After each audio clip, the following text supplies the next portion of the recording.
حضرت زید بن عبداللہ اپنے باغ کو پانی دے رہے تھے تو کسی نے جا کے بتایا کہ حضور کا وصال ہو گیا. انہوں نے ایسے ہاتھ اٹھا لیے اور کہا اللہم اذہب بصری حتی لا ارا بعد حبیبی محمد احدا. اے اللہ مجھے اندھا کر دے، میری آنکھوں کی بینائی اچک لے. یہ آنکھیں رکھی ہی اس لیے تھیں کہ تیرے محبوب کو دیکھتا تھا، اب حضور چلے گئے ہیں تو میں نے ان چراغوں کا کیا کرنا ہے. حضرت حسان بن ثابت نے جو اس وقت اشعار کہے، وہ کہتے ہیں کاش کہ کوئی کالا سانپ مجھے ڈنگ مار جاتا اور میں دوسری سانس نہ لیتا. اور حضرت سیدہ فاطمہ کے جو قلب اطہر کی کیفیت تھی، سبت علیہ مصائب لو انہا سبت علی الایام سرنا لیالیا، میرے اوپر جو مصیبتیں ٹوٹ پڑی ہیں وہ اگر دنوں پہ ٹوٹ پڑتی تو وہ کالی راتیں بن جاتی. حضرت عمر رضی اللہ تعالی عنہ تلوار نکال کے کھڑے ہو گئے اور کہا کہ جس نے کہا نا حضور کا انتقال ہو گیا میں اس کی گردن اڑا دوں گا. تھوڑی دیر بعد حضور پرانی حالت کی طرف پلٹ آئیں گے. اب یہ کیفیت کتنی حساس تھی. ادھر منافقین نے چال چلنا شروع کر دی. انہوں نے کہا اب حضور کے دم سے ساری رونقیں تھیں، اب وہ چلے گئے تو اب کس نے نمازیں پڑھنی ہیں، اب کس نے روزے رکھنے ہیں، اب کون جہاد پہ جائے گا. جب وہ ہی نہیں رہے تو ساری کہانی ختم ہو گئی. تو انہوں نے اس طرح سے چال چلنا شروع کر دی. اور حضرت عمر کہتے تھے کوئی بولے تو صحیح. کتنا نازک وقت تھا. اس وقت میں حضرت ابو بکر آئے رضی اللہ تعالیٰ عنہ. ان کا کلیجہ تو پھٹ رہا ہوگا، لیکن یہی موقع تھا حضور کے مشن کو، حضور کی فکر کو، حضور کے دیے ہوئے نظام کو سنبھالنے کا. اور اپنے جذبات کو کس طرح کنٹرول کیا ہوگا. اپنے آپ کو پوری طرح سنبھال کر کے لوگوں میں آئے اور دیکھا کہ لوگ جمع ہیں اور حضرت عمر رضی اللہ تعالیٰ عنہ غصے میں تلوار لہرا رہے ہیں. خبردار اگر کسی نے کہا کہ حضور کا انتقال ہو گیا.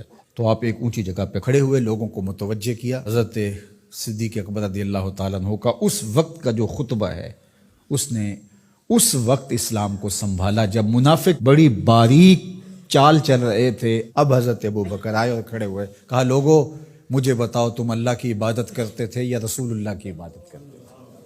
تو لوگوں نے کہا اللہ کی عبادت کرتے تھے. تو کہا اللہ آج بھی زندہ و موجود ہے، اللہ کل بھی زندہ و موجود تھا، وہ حی ہے لا یموت ہے. اللہ اکبر. پھر انہوں نے وہ آیت کریمہ پڑھی وما محمد الا رسول قد خلت من قبلہ الرسل. اور صحابہ فرماتے ہیں ہمیں لگا کہ جس طرح یہ نازل اسی وقت کے لیے ہوئی تھی.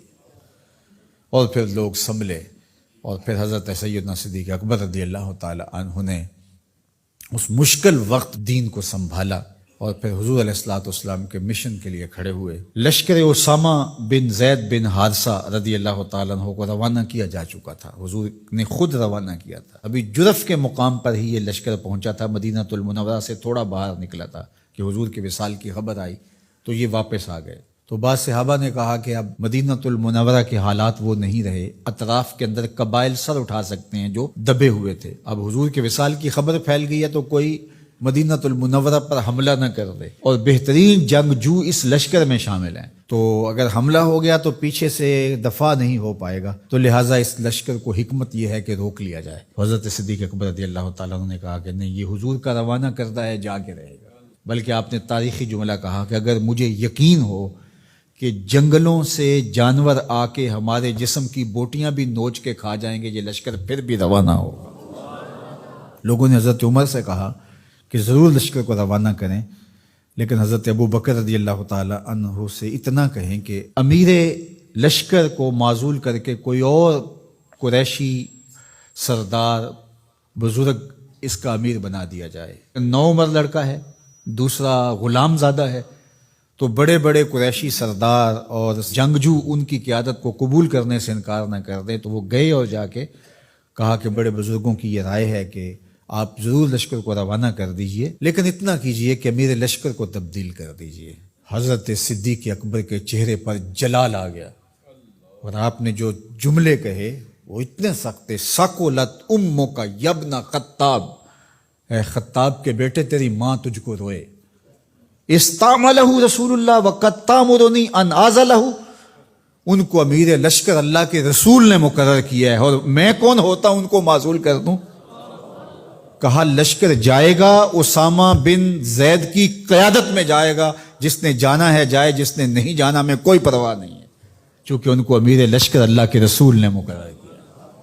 اللہ اکبر. پھر جب لشکر اسامہ کو روانہ کیا حضرت صدیق اکبر نے تو حضرت اسامہ کے گھوڑے کی باک اپنے ہاتھوں سے پکڑی اور اسامہ کو اوپر سوار کیا رضی اللہ تعالیٰ عنہ کو، اور نیچے ساتھ پیدل چلے، اللہ اکبر، اور ساتھ یہ کہتے جاتے تھے اسامہ تو وہ ہے جس کو میرے رسول نے مقرر کیا ہے۔ اور پھر یہ لشکر کامیاب اور بامراد ہو کے لوٹا۔ تو یہ سیدنا صدیق اکبر رضی اللہ تعالیٰ عنہ کا حضور علیہ السلام کے فیصلوں کو من و عن قبول کرنے کا جذبہ تھا، جس انداز سے انہوں نے حضور علیہ السلام کی فکر پہ پہرا دیا، حضور کی تعلیمات کو اجاگر کیا اور حضور کے فرمان کو حرف آخر سمجھا، اور اس کے بعد انہوں نے اپنی رائے کو وہاں فنا کر دیا۔ صلح حدیبیہ کا موقع آیا تو 1400 اصحاب تھے، قریش نے کہا ہم عمرہ نہیں کرنے دیں گے، تو وہاں سے ایک معاہدے کے ذریعے واپس آنا ہوا۔ تو حضرت عمر نے کہا ابو بکر ہم دب کے صلح کیوں کریں، صلح کی شرائط تو برابر کی ہونی چاہیے۔ تو حضرت ابو بکر صدیق کا صرف ایک لفظ دیکھیے، انہوں نے کہا عمر کیا یہ صلح نامہ حضور نے قبول کیا ہے؟ کہا کیا ہے۔ کہا ہوا رسول اللہ، کہا وہ اللہ کے رسول ہے۔ اللہ اکبر، کثرت صوم و صلات کی وجہ سے افضل نہیں ہے، بلکہ حضور کے لیے اطاعت و انقیاد، فرما برداری، اور حضور علیہ السلام کے لیے بس اپنے آپ کو قربان کر دینے کا وہ جذبہ، وہ آپ یہاں دیکھتے ہیں تو بدرجہ کمال آپ کو نظر آتا ہے۔ فرمایا کہ میں اللہ کے علاوہ اگر کسی کو خلیل بناتا تو وہ ابو بکر کو بناتا، لیکن میرا خلیل اللہ ہے۔ اللہ اکبر، امن الناس بر مولائے ما، کلیم اول سینائے ما، ہستیو کشت ملت راچو ابر، ثانیے اسنینو غارو بدرو قبر۔ دیکھیے کہاں کہاں حضور کی قربت۔ یہ شک ہووی تے چل مدینے، جے شک ہووی تے آ تک لے جوڑ مزاراں دا بن یار نبی دیاں۔